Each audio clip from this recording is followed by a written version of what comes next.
think it's time for open hearts and open minds. Welcome to Sarah's Country, your daily show broadcasting from the booming ag capital of New Zealand, Lincoln, in Canterbury.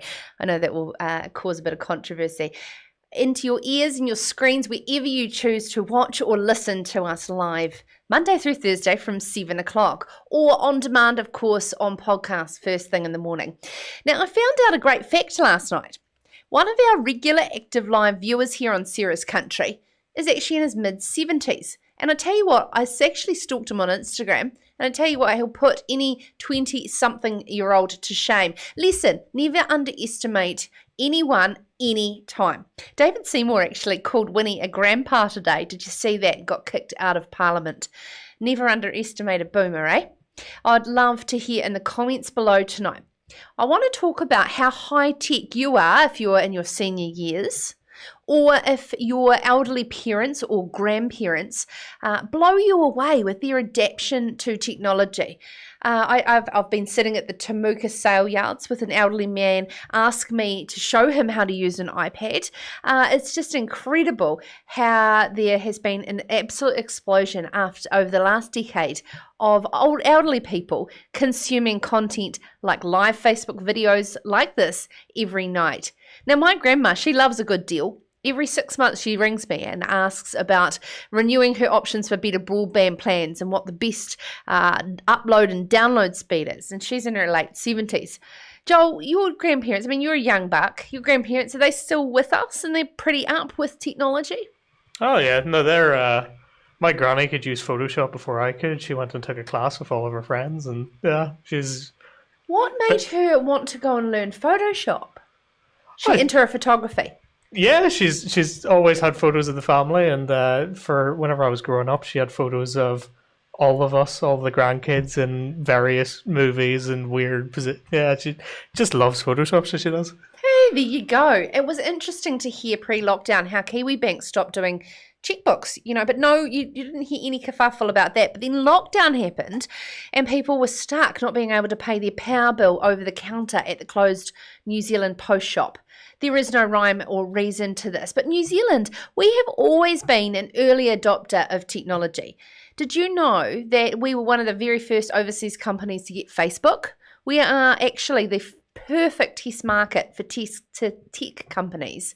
We've got 5 million westernised first world population. What a great way to test. Yeah, it's also why... sorry, Joel, turn your mic on, Mr. Yep. Technology.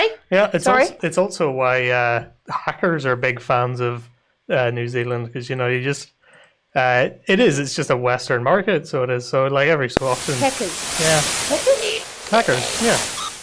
Oh, what's that? Is that a hacker? They're gone now, it's okay. Oh, thank God it wasn't a Russian television station or anything like that. Now, the world is a very different place from as Jock Innes, who's joined us last night. He's very active here on Facebook. He said the kerosene heaters in the bedrooms he grew up with and the coal range in the kitchen. Now we're talking about robotic sheepdogs. Would you believe it? And no, it's not a drone. More about that soon. The revised freshwater regulations came out last week and they were a relief on some parts, but the deer industry is scratching its head on who actually contributed their environmental science on deer farming to this policy. And there are several impractical implications for the deer farmers. Deer Industry New Zealand Chairman Ian Walker will join us after 7:20. Factors of uncertainty, high stakes and small margins have underpinned farmer stress for generations. After 7:30, Nuffield scholar Corrigan Soman will join us to discuss the best lessons for thriving in this new farming environment and what can be learnt from the mindset from our treasured All Blacks. Wool has been searching for a positive outcome for a long time now, and would you believe it, it could be right under our nose. A superior face mask developed by Kiwi company Lanico using New Zealand wool is now in demand globally, and it is just a drop in the bucket of the opportunities for wool to be used in air filtration. CEO from Lanico, Nick Davenport, will close the show to discuss how their wool growers are achieving a premium for their wool contracted through Carfield's Primary Wool. But as promised, discussing how the sheepdog could be quivering in its kennel tonight. And it's not from the cold, but to the threat to its future career with the robotic sheepdog just around the corner. All that from the CEO from New Zealand software company Rocco's, David Inks, with us first up on the show. Now let's check out this new dog on the scene called Spot. This is Sarah's Country.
I'd love to hear your comments below. For those of you who have just been watching that video of Spot the dog, the robotic dog, what do you think? What are some of those things that you believe might be, beneficial from not having a real thing? You don't have to clean the shit out of the kennels, that's for sure. But I mean, it looks, if it was trying to snuggle up to you, it might be a wee bit rigid. What do you think? Robotic dog, do you think it's our future? I want to hear from you in the comments below. I can see you all watching. Let's get amongst this and have a good yarn about if the robotic dog is the way of the future. That is from New Zealand software company Rocco's in training a Boston Dynamics designed robot called Spot to work on farms to help relieve the strain of worker shortages and create precision in farming. It's currently being used to chase Singaporeans to maintain physical distancing in a public park. But will it be the big next installment on our Kiwi farms? And joining us now is David Inks from Rocco's. Good evening, sir. Thank you so much for bringing us this very interesting story tonight. Now, I know you're inspired by a globally connected future where autonomous robots can accelerate change for good. How did this come about to lead you into this type of robot? Yeah, so our company, as you mentioned, is founded in New Zealand, and we work with some of the best robotics companies in the world, and they're always interested in what use cases their robots can be used for. And we're part of their developer program and received 2 Spot robots just before COVID lockdown. And we had the opportunity to go out and test Spot in all these different incredible and uniquely New Zealand environments. And of course, we couldn't not take Spot out for a chase around of the sheep. So to start with, we mentioned there in the intro, you're breaking up Singaporeans that are getting too close into each other's bubbles. But what was the intention firstly when you started out with this robotic form of a dog? What was its first intention for? Yeah, well, the big challenge with robots that have wheels is that they can't go up and down stairs. They can't handle walking over logs or any of those really basic environments that humans can operate really well in. And Boston Dynamics in the US has really specialized in building robots that can operate in these environments built for humans and not for wheeled robots. So they've really doubled down in that. So the question really is where are legs better than wheels? And it's not everywhere. There's many places where wheels are better than legs on flat surfaces and going long distances. There's a lot less energy involved. But if you're trying to tackle some staircases, if you're trying to tackle, a few obstacles, legs turns out are significantly better. So the question really in New Zealand is, where is this form factor of robot actually going to outperform the rovers? I do have to ask you, I grew up with Spot the dog. I think we might be a similar age, the telecom ad. Was the name anything to do with any sort of nostalgia to those types of things? No, Kiwi so culture? Actually the brand name. No, so Spot's actually the brand name for Boston Dynamics' range of robots that are the dog robots. But that dog in particular is called Hairy McCleary, which we thought was far more appropriate for New Zealand. Yeah, I have a miniature schnauzer. When she's wet, she looks like Hairy McCleary, David. Hey, now tell us about your background and your connection to the agriculture sector here in New Zealand as well. Yeah, so the company itself, myself and my co-founder, Richard Stanier, really kind of born out of the clown industry, and we were really trying to help robotics companies in particular be able to remotely manage robots, which is really the next big growth area for robotics.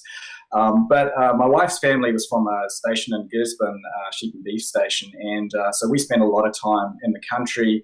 And for me, it's always around what are the new technology evolutions that can potentially help in these environments. And I think the thing we have to remember is that technology is not new to farms. Farms have been early adopters of technology for thousands of years. They reformat the environments, they replace animals with machines. We're not the only ones that are doing that. And so, horses are not necessarily used anymore. There's a lot of bikes out there. There's no longer ox ploughing the fields. So it is about what is that next level of evolution. And New Zealand is unique in how few humans are actually used in farming compared to many other places in the world. So it's a perfect example of where early adoption of technology is a great place to learn from. Yeah, we certainly do have very different climatic challenges to a lot of farming around the world with our mountainous farming. I've got quite a few comments coming in here, David. Tony would like to know if Spot crosses rivers. No, Spot is waterproof from a rain perspective, and we did take Spot walking very close to a river, but we are not taking Spot through a river. That is, okay, so that's one cross for Spot, one for the tick for the real thing. Jody would like to know, can Spot jump rails and gates in the yards? No, this is quite a large. Okay. Yeah. All right. So yeah, absolutely. There are significant barriers to getting Spot out into chasing sheep. And I think the interesting thing is that video has gone around the world, and we've had many people contact us. Firstly, sad that we're replacing dogs, and I think it's safe to say that we're not replacing the farm dog anytime soon. This was really a test case, a use case. We were really impressed at how well Spot did, but so many of those use cases are still well out of reach for a robot dog. For those of you who are watching, I'd like you to come up with some suggestions. Tim Innes doesn't reckon Spot would go very well in the snow. I would like you to come up with some suggestions where Spot could be useful, though. I've got an idea I'd like to pose to you. Central Otago, David, if you're familiar with it, has quite the rabbit problem. I was just wondering if we could get Spot to quietly sneak up and then be able to shoot those rabbits or do something and grab them around the neck. Is there any way that we could try and use it for rabbits in Central? We are actually talking very seriously with Doc around any possible use cases that robots can help us eradicate pests. So we are looking into a lot of those scenarios for where it can be used. Not sure about stalking yet. Now, David, on a serious note, the current economic situation with New Zealand and a lot of helicopter cash going into a lot of industries, and hopefully, we're going to utilise this crisis as a massive opportunity. What are your sort of hopes and dreams for the ag tech sector here in New Zealand, and how we can position ourselves to be the best in the world? Well, I think there's so many brand names in ag tech that New Zealanders don't even necessarily know about that are world players in dairy technology and all these different technologies. And I think this again is a phase for us to invest deep in technology and not just focus on solving the domestic problems. It's creating technology that's exported and used ubiquitously internationally. I think that's the real challenge. And New Zealand is the perfect environment to actually design and test that technology and then take it to the world. And what is next for from what you can tell us, with Spot the Dog and Rocco's as well? Yeah, there's many test cases where, things like Spot are very good, and inspection is one of them. There's no animal that can go around and collect huge amounts of sensor data that can help, with high growth farming and analyzing sensor data and things like that. So I think drones are already heavily used in the ag tech sector for collecting data, and ground rovers and ground robots are really the next big challenge. There's some phenomenal companies like Robotics Plus who are focusing on picking fruit and solving some massive shortage of labour problems in the industry. So just really loving watching companies like that are really solving some massive problems that farmers in New Zealand are facing. David, absolutely. Robotics Plus and the work that they're doing with grading cherries, not particularly Robotics Plus, but another company, completely wiped out my first job. So my first job was grading and packing cherries, and that doesn't exist anymore. So there are certain manual jobs that needed to be wiped out because they're not a lot of fun to do. Yeah, and I think there's always big challenges around that. But I think, again, agri-tech is a natural evolution for many of these organizations, that people ask the question of, are you replacing jobs? And I think in many cases, optimization is about replacing jobs. There's no way to avoid that. And I think governments and organizations need to embrace that, understand that, and be empathetic to the role that this new optimization is bringing to these environments. But we are definitely replacing what they term the dull, dangerous, and dirty jobs. That's really the target for automation, and I think that's the good news story. And I think in agriculture in particular, there is a massive worldwide shortage in many of these categories. So you're not just replacing good jobs, you're providing ways that the fruit can get picked and not fall off the tree. You're providing ways to optimize the farming and those types of things. So you really are adding to the economy rather than hurting it. Lastly, there's a lot of funding going into free apprenticeships and training. You would be quite passionate, I'd imagine, with the amount of funding and support going into our high school curriculum for our STEM subjects, and ensuring that our New Zealand high school students are being encouraged into, science, technology, and maths. Yeah, absolutely. And I think, there's organizations like Rocket Lab and these world-class entities that are helping take graduates, train them in these specializations that we all need. And New Zealand increasingly is getting phenomenal global funding from the US, from Australia, to help startups grow, and supporting the local VC community as well. So, huge amount of growth here. Fantastic place to grow a high-tech company. And, really excited about where it goes from here. Okay, and just in passing, because of course Serious Country, David, is an interactive show, and it's all about who's watching. It's not about me or you. There's one last suggestion here. Can we use Spot for our biosecurity on our borders? Can we put a good sense of smell on Spot? I think, again, that's a category where dogs have this incredible, a sensor that is very difficult to replace with robotics for a long time to come. So you probably find robotics dogs will also probably be a bit mean at our borders, and I think we're known as a pretty friendly country. Thank you so much for taking the time to join us. That's CEO for Rocco's, David Ings. Now, I tell you what, I would absolutely love to see a local dog trials or a national dog trials with a whole bunch of spots. We do the drone trials at our local Lowburn dog trials, and that's a lot of fun. It's very, very hard work, actually. And so therefore the sheepdog here in New Zealand still has a long future. Now, I'd love to know, what was your first dog's name? We've all, that really good, trusted first dog that you love so dearly, whether it was a pet or your very first working dog. Let's have some fun in the comments below. Just all you have to do is put your first dog's name. I had my first dog when I was 5 years old. We're a heading pup called Boyd. So there you go. Now coming up next in Serious Country, we're going to jump into the deer industry, as there is some caution around the very little expertise that contributed to our freshwater policy. The deer industry has a lot of unique challenges, and they are worried about the lack of consultation process through that. All that with Deer Industry New Zealand Chair and veterinarian Ian Walker after the break. This is Serious Country.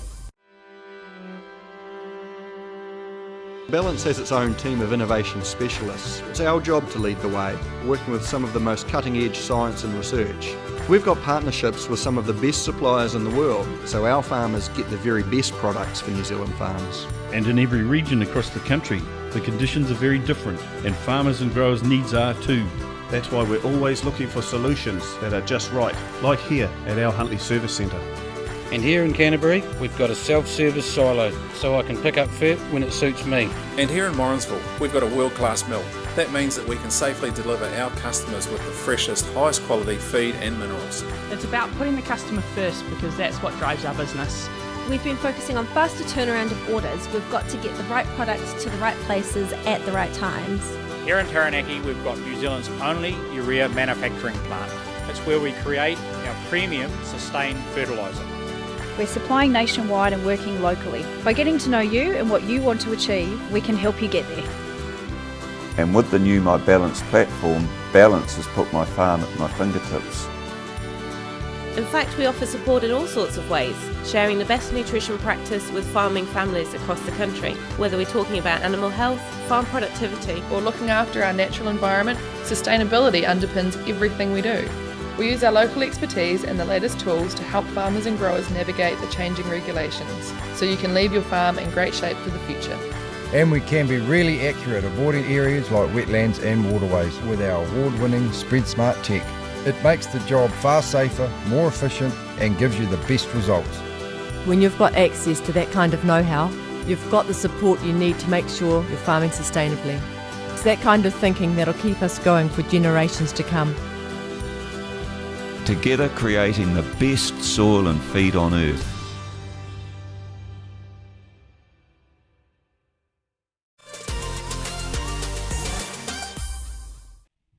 Oh, loving your comments. You actually have warmed up your thumbs. This is our viewers. We're talking about the name of your first dog. Jodie says Skipbo, and then she had Hooper. Jock said his first heading dog could fill the shed while at the pub. Okay. And Tony said Midge. Jock, what's your name? Joel. What was the name of your first dog? My first dog was Rufus, so he was. Of course, that's such a typical. What breed was he? He was a wee mutt. A wee mutt. I can't even remember. He was a wee brown thing. Joanne Rock, who is currently watching Joel's yeah. mother in Northern Ireland, could you please let us know what breed Rufus was? Now, I have worked with the deer industry in New Zealand as a client of my production agency, Perry Media, now for over 7 years, and I want to confidently say that in all my experience, they are one of the most proactive industry bodies I've seen with embracing the need for farm environment plans, and this was over a decade ago to make them mandatory for their farmers, and a lot of self-auditing. And this reflects deer farmers' knowledge and understanding of deer behaviour, yet they haven't been able to express the unique differences and practicalities of deer farming in the high country when it comes to consultation with this freshwater policy. So joining us now in Sarah's Country is Deer Industry New Zealand Chair Ian Walker. Good evening, sir. Hi, Sarah. How are you? Good, thank you. Now, what are some of those main concerns, that were in your submission as an organisation to ensure that these unique concerns were heard? Yeah, well, I think there's a lot of those concerns operate around the behaviour of deer in particular when they are grazing. So there's some specific behavioural characteristics, and I'm talking about things like wallowing. And enjoying water and that sort of thing, which has been reasonably important to get a clear steer about that in terms of the outcomes required from the freshwater policy. So for those viewers that are watching that are not familiar with deer behaviour in terms of wallowing from the wild into when we started farming and raising deer from the 70s onwards, what do they do that has that detrimental environmental impact? Deer like to find those little wet areas where they can, and they dig a bit of a hole and like to get in there and play in there, cover themselves with mud if they can get that opportunity, particularly in warm weather and during the time during the roar, which is in the autumn, and it's probably just part of sort of territory marking as well. So it's quite an unusual characteristic, but I think we're all well aware of it, and I think that I know that in actual fact the dairy industry has been looking at some of the environmental concerns in terms of handling those animals back to 2004. I think was the first publication which we made about recommendations for farming deer and preserving and looking after the environment. So stock waterway inclusion has been at the forefront of the deer industry for some time with fencing off of waterways. And of course, 98.3% of dairy farms in New Zealand are fenced off. Why is there certain areas that's not practical in our high country farming of deer? Simply because a lot of the deer are farmed reasonably extensively in some quite in the high country foothills of the South Island and in hill country. So that makes them they're not as overall not intensively farmed as some other species are. So I think when you get into some of those foothill areas and that sort of thing, wide open spaces, tussock land, there's multitudes of creeks and waterways which form the headwaters of some of the major rivers. And I think that if you try and exclude animals from those waterways, it would be just about impossible, I think, in terms of fencing.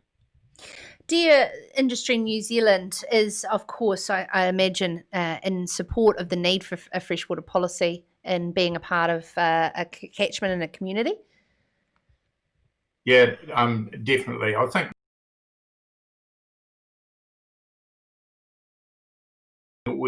we've been I wouldn't say looking forward to, but are aware it's going to occur, because I think we actively want to make sure that water quality improves, and farmers want to leave their property in a little bit better position. And I think that one of the other interesting things about this overall water policy, I believe it involves the whole of New Zealand, not just farmers, but also urban people as well. So I think this is an encompassing policy which will be it's important for all of us, and we all need to buy into. So the deer farmers have been very positive about it, and I think there's been quite a long process for a year or two up until the policy statement was released, and there was all sorts of innuendo about what it could possibly contain. And certainly our organisation has been very active and generally working alongside Beef and Lamb as well to make sure that we understand what's going on and make recommendations or submissions on that policy.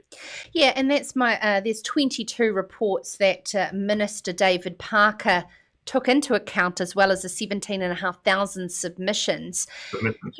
In Deer Industry New Zealand, and levy payers from the deer farmers invest heavily in science, and in particular environmental science as well.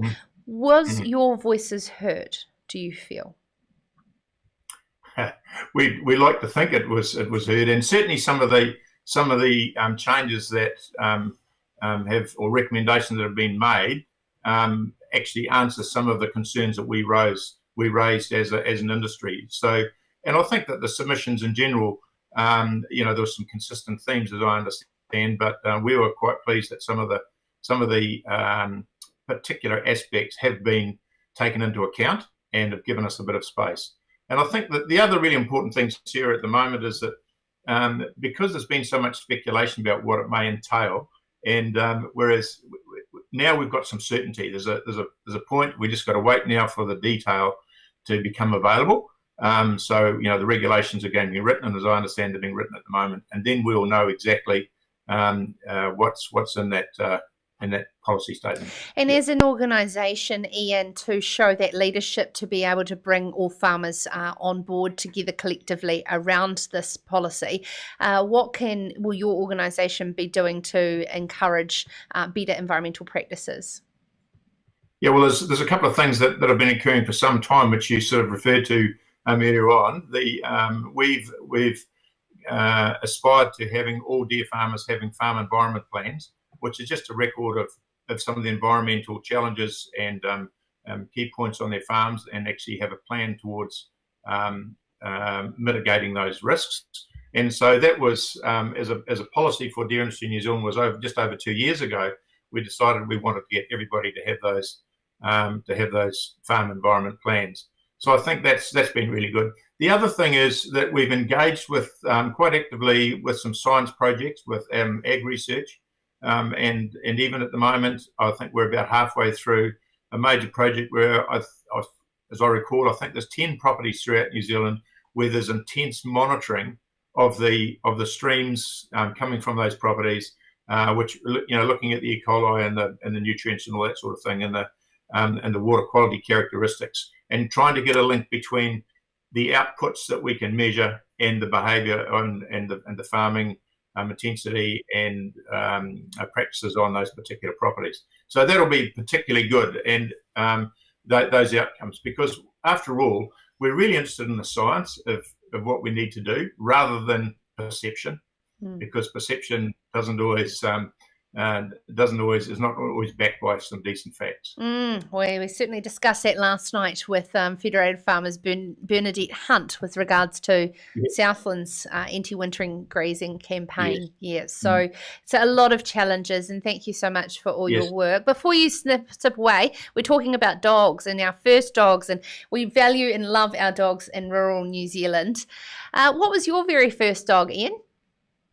First dog I had was an eye dog and called Bossy. So there you are. Bossy. What a fantastic name. Thank you so much. That's Dr. Ian Walker, the Chair of Deer Industry New Zealand, joining us there discussing the deer industry's concerns around some of the practicalities of our freshwater policy that is currently undergoing the final detail around regulation, but not to say they are not in support of it in its entirety, which is fantastic. I'm loving these comments coming in. Joel, did you see that? Your mother has messaged it in. It's a Wheaton Terrier cross. Yeah, Wheaton Terrier cross was Rufus. Yeah, he definitely wasn't a full Wheaton Terrier, though. I'm going to Google what a Wheaton Terrier looks like, to be fair. Jock has said the worst dog was called Champ. While at the back hut working in the yards, the Champ dug his way into the hut and ate a whole mutton hanging up. There was not Champ much longer. He was not much of a champ much longer. I can totally understand that. Some naughty. When I was growing up, we had a tri-coloured handy dog called Please. So could you imagine that when your father's yelling at the dog on the hill to come back here, please? And I tell you what, that dog was very good at playing basketball with me and my sister. All right. So that was pretty much about all he was good for on the farm, to be honest. Right, what is coming up in Sarah's country next? An overwhelmed mind, unable to make clear decisions needed for our future food systems is a grave concern, and worse, the natural reactions to the growing emotional stress can be interpreted by our society in the wrong way. Now, how do we take learnings from our country's best sporting team, the All Blacks, and Joel's favourite rugby team? Nuffield scholar Corrigan Soman is with us next after this great video shared with me last night from Hugh Renton from the Hawke's Bay. It's featuring All Blacks captain Sam Cane giving his words of support and advice to our Hawke's Bay farmers struggling with the overwhelming situation of drought and COVID. It's very special. This is Sarah's Country.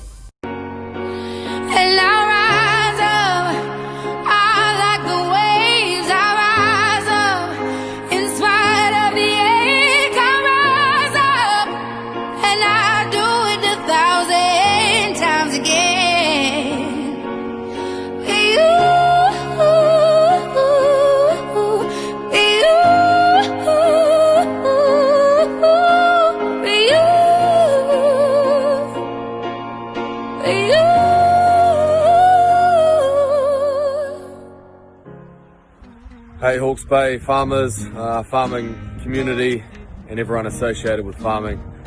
Look, I know it's a heck of a tough time at the moment, and look, I'm not down there in the face of it, so I can't offer too much advice, but if I think of a tough time that I've been through was probably coming back from my neck injury, and the things that helped me were setting small goals and focusing on the things that I could control each day. Unfortunately for you fellas, you can't control the weather, so that's not one of them. But like, I encourage you to focus on those things that you do have control over and set some small goals every day. And probably the other thing that I found real helpful was getting in touch with mates, going for a coffee or a beer, and hopefully you guys can get through this. I know you will. Just hang tough. Things will get better. They have to. So look after each other. Hang in there. Keep getting up each day. And as Paul Renton would say, keep doing a darn good job.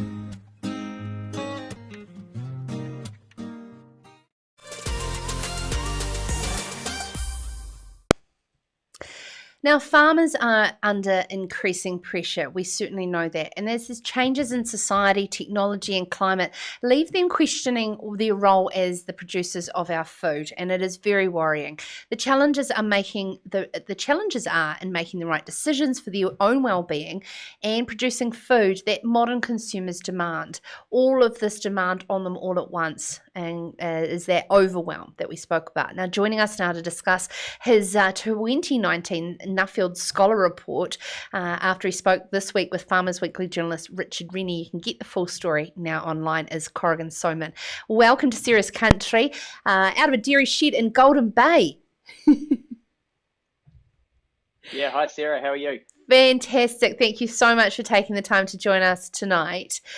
Firstly, doing your Leftfield Scholarship it's a true honour, isn't it, in anyone's life to be able to travel around the world. Yet a lot of your report focuses on here at home. I'm sure that there was a lot of research studying the pressures on farmers abroad. What did you find out about that type of thing abroad, and how did it lead you back to some of the lessons that we have here right on our doorstep? Yeah, okay, Sarah. So you're absolutely right. Some of the focus of my report it's probably particularly sort of pertinent to New Zealand is this concept of the All Blacks. But the 18 weeks I spent overseas last year was initially looking at the global food picture that we're all talking about and the change that's occurring in it. And during that sort of initial period, I was particularly in the US and Europe and South America, I saw farmers under a lot of pressure, and they didn't necessarily express it in those terms, but there was changes going on for them that were unusual, and I found that really interesting. So subsequent to that initial time overseas, I came back and sort of started to collect my thoughts and went back overseas to dig into the subject of provenance a bit more, which is where I originally started with the Leftfield.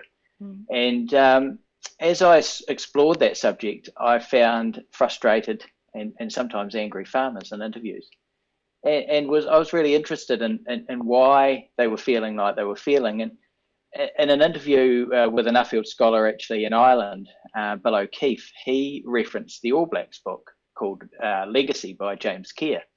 And he said, Corrigan, you need to go away and read that book, because I think a lot of what you're trying to articulate in this interview, you'll find in there. So I went home reading the book and discovered Kerry Evans, who's a forensic psychologist here in New Zealand and was one of the principal supporters and coaches, I suppose, to the All Blacks after their loss in the 2007 World Cup, when they did the internal review and said, okay, well, why were we in the situation we were in that quarterfinal with France? And so I was very fortunate, Sarah, that Kerry was just writing a book called Perform Under Pressure. And he has this concept of defining pressure, which he talks about as uncertainty and high stakes and small margins. And they're all things that as farmers we can absolutely relate to.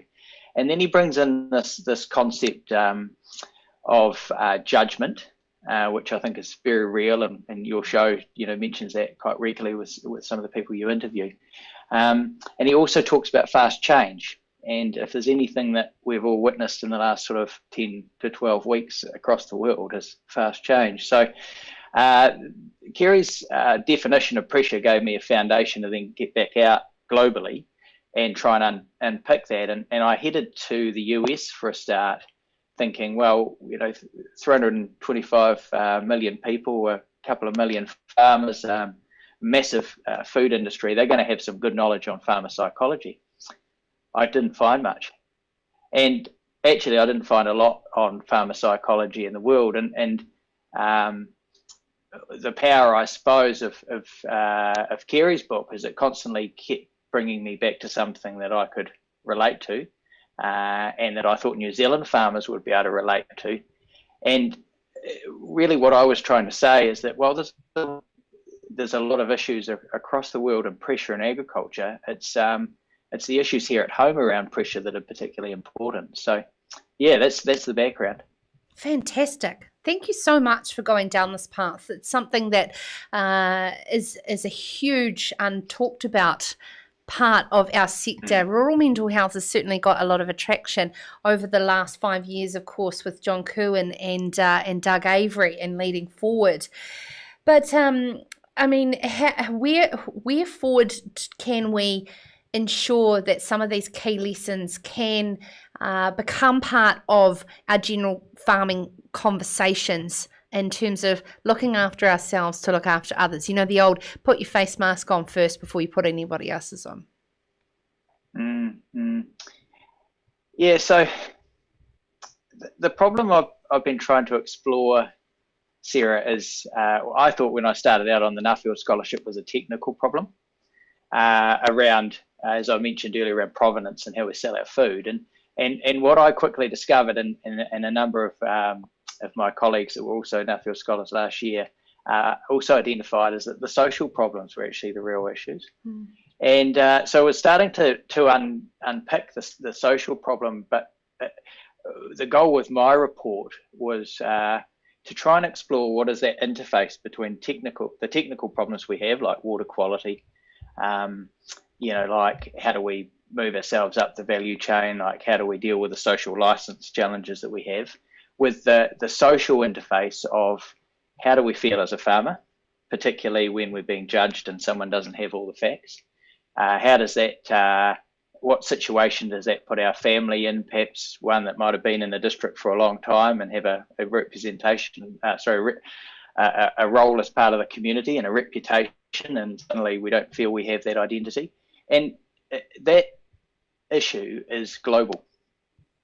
And so the wellbeing things that you mentioned with John Kirwan or Doug Avery or the excellent work that FarmStrong's done, my goal with my bit was not to take anything away from that, but perhaps to just try and unpick it and untease it a little bit more about where does that technical and social thing really fit for farmers, because so many of these issues we're hearing right now coming from our government and our society as a whole, they always come back to being technical issues. How do we farm, and what's the food that we're trying to produce going to look like to the rest of the world, or how does it meet the changing needs of the consumer?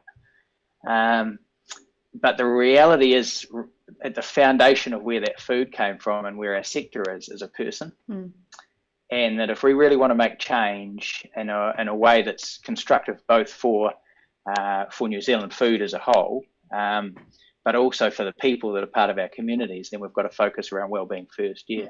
Absolutely. I'm a huge advocate for humanising food production. Corrigan, just to end, you could not live in a bigger fishbowl than dairy farming in Golden Bay. Well, I know from my speaking to Wayne Langford around that, and I'm sure you have your own personal stories. How have you learned from those pressures? Yeah, and look, I have to be very honest and say that was one of the drivers of doing the Nuffield and furthering myself. Our dairy farm straddles each side of the main road that goes into Golden Bay, and for anyone familiar, it's a one-way road. So we call our farm the fishbowl of Golden Bay Dairying, and I also operate a farm that is on the recharge zone of Te Waikurapupu Springs, which is also incredibly important taonga for our local iwi, but for New Zealand and tourism as a whole. So I'm acutely aware of the realities of farming and what it can mean to you as a person. Oh, Corrigan, thank you so much for your wonderful Nuffield Scholar report. You can check that out and have a full read of his report at ruralleaders.co.nz. And, of course, a summarised version, thanks to Richard Rennie, Farmers Weekly journalist on farmersweekly.co.nz under the title around, I've just lost it, All Blacks. Oh, it's gone. But thank you. So All Blacks thinking tackles stress. Have a look at that article. Now, we've got some comments coming in around names of your dogs. Thanks for mentioning Farm Strong. Michelle Stevens gives you a big shout out on that. Good old Michelle. Hey, she's one of Taupo and Tongarero's top fly fishermen woman, I've heard. Corrigan. But no, thank you. We're getting a lot of comments coming in around your first dog's name. In terms of so Corrigan, just before we let you go, what was your very first dog that you had as a child? The first dog as a child was Bullet. Bullet? Bullet would have been as a Labrador, but crossed with something I can't now recall on air. But I remember it was fast, hence the name. And our first family dog, which is probably the most meaningful, was Mabel. And Mabel will be curled up at home in front of the fire tonight. Oh, lovely. The show is dedicated tonight to Mabel in Golden Bay. Thank you so much, Corrigan Sowerman, 2019 Nuffield Scholar joining us there. Now, to close the show, we're going to discuss the opportunities for wool, as we love to do here on Serious Country. And this is in the global markets of face masks, of course, hugely driven by COVID-19. And that is with Lanaco CEO Nick Davenport up next. This is Serious Country. This collaboration with Mio really captures what we do as a brand, which is taking utility and elevating it and making it fashion. Well-being is the new luxury, and that idea of bringing technology and science together with fashion to create an everyday essential product that's life-changing is something that really excited me about this project. We're really famous for our print and our colour, and so that was a very natural way for us to work with this product.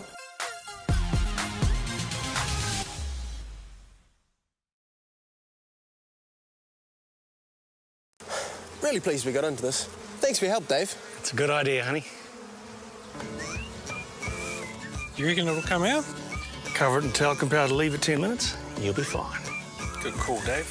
Good call on getting those security cameras, Dave. You caught a new one yet? Yeah, kind of. When you've got decisions to make, we'll be there to help you make the right call.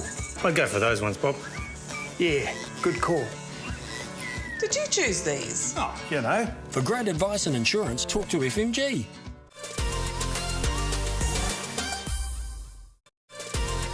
This is Lanaco's protective face masks, which feature its Helix wool air filters, have had a huge surge in demand since the COVID-19 outbreak began. Not all face masks are created equal though, and this wonderful wool filter in Lanaco's product puts it head and shoulders above the rest. Now joining us is Lanaco CEO Nick Davenport. Nick, welcome to Serious Country. It's a privilege to have you join us because obviously face masks is a huge part of the story at the moment, but you've been around a while in the air filtration business and particularly wool. Can you tell us where it all started? It started about 10 years ago in another business that I was running, manufacturing goods for industry. And in that area, we were manufacturing air filters out of polyester, out of synthetic fibers. And I met a guy who was from the wool interests. He got me pretty excited about the properties of this fiber called wool, and I felt embarrassed that I knew nothing about it. And the further I dug and the more science we did, the more we realized we could actually do something with it. And once that seed was sown, the rest is history. So that was about 10 years ago. And we've been investing heavily in science research about wool to create what we're actually doing now. So what we're actually seeing now is something that's been a long time in the planning and a long time and a lot of money in the execution. And it goes right back to the core of farming. So it's been a fantastic journey to create a whole platform from farm to face. Farm to face, how great's that? Now this air filtration and particularly the masks, the idea was well before any idea of a pandemic. It was much to do with the high levels of pollution in a lot of our Chinese cities. What's the sort of size of this global market, air filtration? Yeah, well, the business plan was built with face masks being part of it. But basically, it's respiratory filtration, what people breathe. And so far as I know, everybody who can't breathe is no longer with us. So it affects every one of the 7.7 billion people on the planet. and the World Health Organization attributes approximately 7 million deaths per year to poor air quality. So that was what was driving what we were doing. On top of that, the COVID-19 situation is very, very small in terms of impact on those deaths, but a lot of profile, because the whole dialogue, everybody now knows what a face mask is and what it's for, whereas perhaps before they didn't. I'd like to talk about the transportation industry and the filtration opportunities within cabin transportation, both in the air and on trains, and of course within people's homes and apartments where they can't actually open the window like we have the wonderful freedom of doing here in New Zealand. You've been able to sort of work your way into those types of markets, and is wool getting an understanding within those markets for its properties? Oh, look, it's early days yet. We've certainly got applications in a wide range of activities and areas in everywhere from the home to commerce to in the workplace. So it's basically where people are breathing when there is potentially a particulate hazard or a dangerous particle in the air that they can breathe. So that covers everywhere, not just China, not just in industry, but everywhere. So trains, planes, automobiles, even spaceships. Now, in terms of this farm to face, your relationship with the wool interests you discuss, what have you learnt about the value chain in terms of lifting the farm gate price of wool and how dire it has gone? And let's talk about those contracts with Caulfield Primary Wool and establishing a new way of doing business that is of benefit to our farmers. Yeah, well, this started right at the beginning as well, because we kind of realised that the farming industry had been around a lot longer than I had or our industry had, and therefore they were heavily invested in the genetics and what they were running. And I realised if we were going to compete against large volume, consistent, even synthetic materials, we had to have a very strong scientific background and understanding of what we could get from a wool fibre and how it could perform equally at a higher price, because there's no way that we were ever going to build a business and pay a farmer $2 a kilogram for his wool. So we needed to incentivize farmers to grow the wool that we wanted, and to do that we would have to pay them, and we'd be prepared to pay them. So if they could deliver the quantities and the qualities that we needed to deliver the performance that the market demanded. So we're strongly market driven. And that's really the fundamental thing behind the difference between what Lanaco is doing and why it's invested in its own breeding program to produce genetics that suit the market and also can deliver value right through the supply chain. So our market model says that you, as a farmer, if you come into our program, you will be rewarded because you are supplying a market which is really driving human health. You're saving lives. You're not just producing something that you're going to be walking on. So it's a big difference, a fundamental difference. I have, on behalf of the farmers watching, some of those key questions that they haven't asked, but I know they would want to, is what type of quality, what type of genetics, and what type of micron, and how, what type of price is it going to be to make it worth me changing my farming system for? A few there, but what you can answer. There's a few questions, and I promise I won't answer all of them immediately. I guess that also starts back when I was fortunate enough to meet a gentleman who was a very successful and recognised sheep breeder, and he was just at that stage coming out of the completion of the Headwaters program, which was a genetics program which has resulted in Tamana lamb, the highest health lamb meat, to deliver high value, to deliver something that a farmer is going to get greater returns from. And when he met, he said he wanted a wool objective to breed to. And what I said I wanted was a fibre production program that I could rely on and control. So how could we do that? So there are many elements in the genetics which make up that sustainable value that we can get from both meat and from wool. I think in the long term, our program will be able to drive on wool alone. As the world moves on, I think it's a very exciting place for it to be. And those genetics, which we call Astino, so we have developed, funded, and managed all of the data, and it was a strongly data-driven program on the performance of that wool fibre. So our elite genetics and our grower contracts, which come from those elite genetics, are quite unique in the industry, I believe. But they were something that we had to undertake from first principles to build something which is going to be durable and going to deliver value. And there's no point in delivering value unless you can deliver volume. And the current situation has certainly given us a kick-up. Nick, to close, what are you most excited about creating a huge opportunity out of this crisis known as COVID-19 for our farmers? I think it's going to spread around the world. We've had a lot of inquiries ever since COVID from March onwards. Just today we had a large inquiry from a large chain in the US with 10,000 stores who want to put filters in. That will put our New Zealand wool in front of the faces of millions of Americans. And that's pretty exciting. So that's just a beginning. Oh, see, thank you so much for taking the time to join us as CEO for Lanaco, Nick Davenport there, speaking about the huge global demand for these Kiwi-made wool face masks. But there's, as Nick said, there's huge amounts of opportunity. And let's continue to talk about opportunity on Sarah's Country. We certainly have had a beat up of the last couple of months and the last couple of years.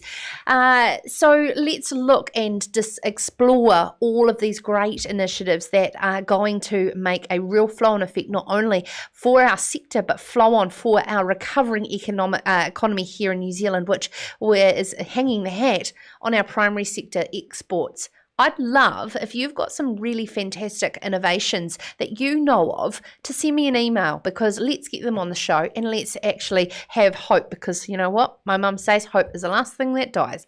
Sarah@periummedia.com is my email, or drop into any of the inboxes on my social media. I'd love to hear from you. Thank you so much. That's all we have time for tonight. If this is your first time joining Sarah's Country, welcome, and thank you so much for staying with us to the end of the show. And of course, you don't have to watch live every night. You can take us with you wherever you are around the country on podcast on demand. And check out Farmers Weekly's YouTube channel for any of those individual videos, interviews that you may have missed. So thank you so much to my wonderful producer, Joel Rock. It's been a wonderful week to end with you, and we'll be back on Monday. Good night, go well, have a wonderful weekend. This is Sarah's Country.